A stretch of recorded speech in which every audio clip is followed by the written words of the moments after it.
Hello piano students, this is Dr. Ajero, and this is a lesson video to help you out with the Unit 3 transposition, similar to the examples found on pages 214 and 215 in your textbooks.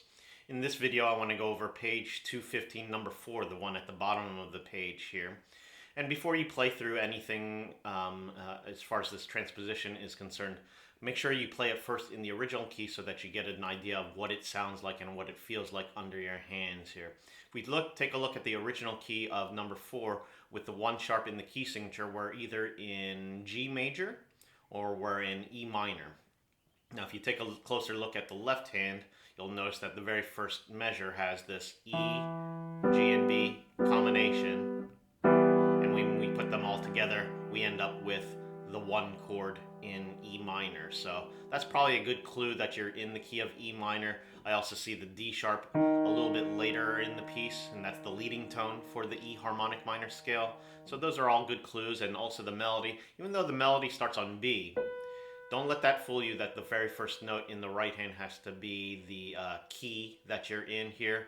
Look at the collection of the notes that you're dealing with. We do end on E, and that's also a good clue. And when we collectively put that together with the E and the G in measure 8, then we end up with what's we can assume is the 1 chord here.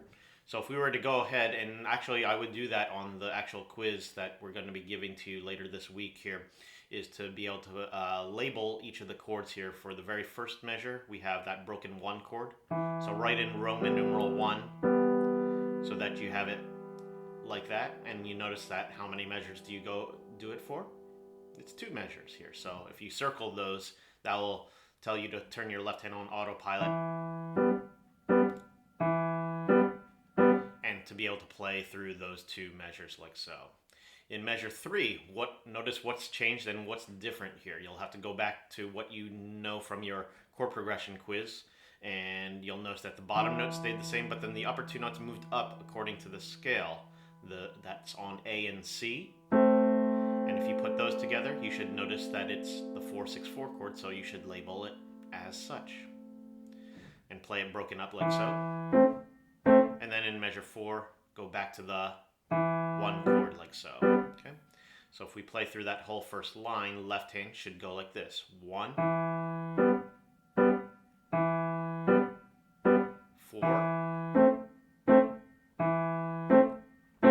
You also might notice that there's this unwritten rule in piano music that whenever you have this broken waltz style where you play the bass note and the upper 2 notes on beats 2 and 3, that you, even though it's not indicated, to articulate it long, short, short, like so, and make it strong, weak, weak. Okay.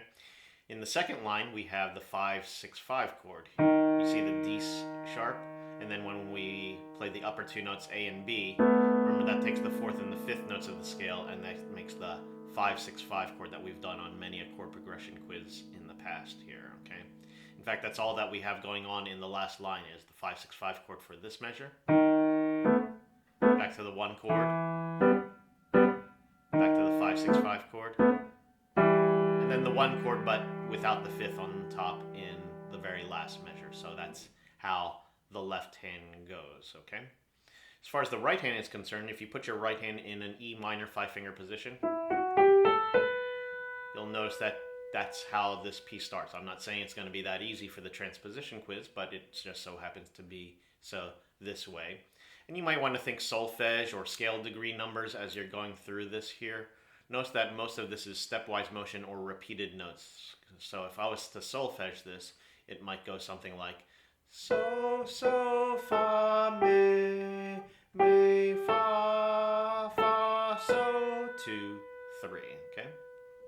And it helps to know the solfege because when you do it in the new key, then you can just solfege it when your hand is in that particular position. How about the second line? What note do we start on there? It's A with the 4th finger, okay? You can even think 4 at this point. Instead, if you don't like singing solfege or you like la bass minor instead of do bass minor, you can sing just the scale degree numbers here, which just so coincidentally happen to go with the finger numbers as well, like this. 4, 3, 2, 3, 1, 2, 5, 1.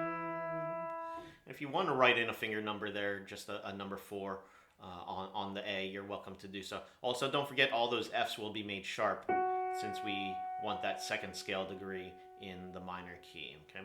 So then what I would do is I would practice it a couple times to be able to play it in the original key, because for the transposition quiz, you will have to play it in the original key first, like so. 1, 2, 3, 1, here I go.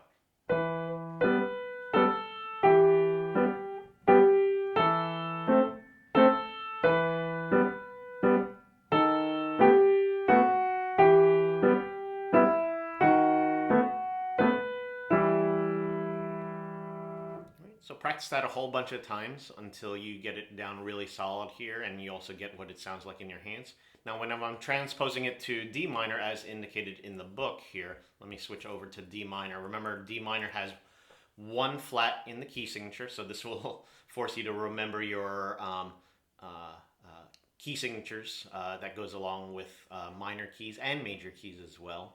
But if we follow the same progression that we did here, the first 2 measures was 2 measures of 1 chord. So we shift our hand and go over the 1 chord in D minor. You should have D, F, A like so.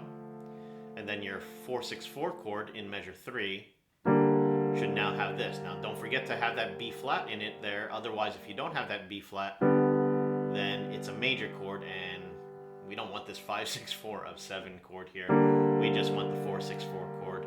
And then it comes back to the 1 chord, and then the 5-7 chord instead of, or 5-6-5 chord instead of the D sharp being your bottom note. Everything is down by a whole step. So now you have C sharp, A and G as your new 5-6-5 chord, and that's how you should do the last line.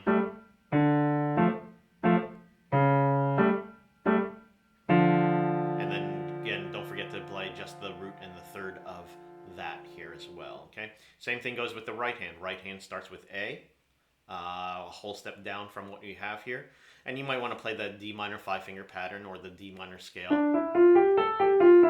so you know what collection of pitches that you're dealing with here. The good news is you don't have to worry about an F sharp this time here, okay? So if you're singing solfege, it should be so, so, fa, me, fa, fa, so. Or if you're thinking finger numbers, second line would go 4, 3, 2, 3, 1, 2, 5, 1 is how that example would go here, okay? So when I put that hands together in D minor, it should look and sound like this here.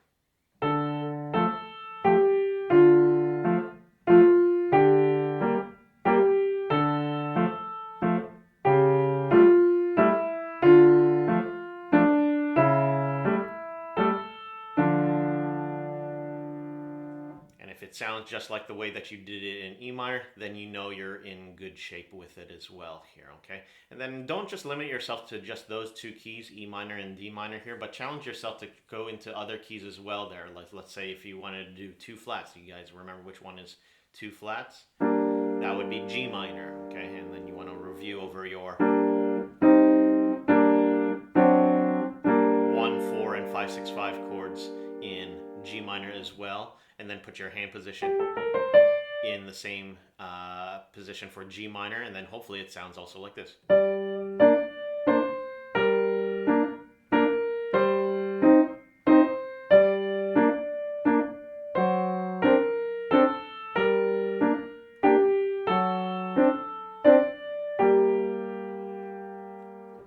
So what we'll do on the actual transposition quiz, we'll give you a new melody with different chords going on in the left hand, and then you'll be required to play it in 3 different keys. 1 in the original key, and then in 2 other transposed keys of your choice here. So look out for more lesson videos from both myself and the other group piano instructors here at SFA, and let us know if you have any questions. All right, thanks a lot. Bye.